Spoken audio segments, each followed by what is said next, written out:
बीडमधल्या घटनेवरून सरकार गंभीर. आमदार सुरेश धस यांची प्रतिक्रिया. कोणालाही सोडणार नाही असं मुख्यमंत्र्यांनी आधीच म्हटलंय. बीडमध्ये 1300 बंदूक परवाने कुणाच्या पालकमंत्री पदाच्या कार्यकाळामध्ये दिले गेले असाही उपस्थित केला सवाल.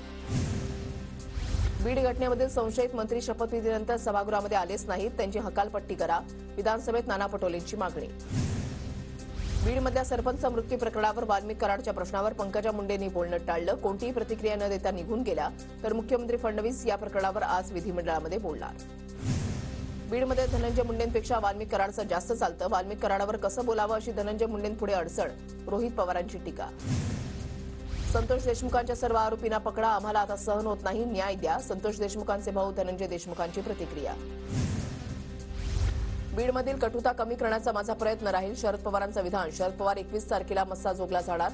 संतोष देशमुखांच्या कुटुंबियांना भेटणार.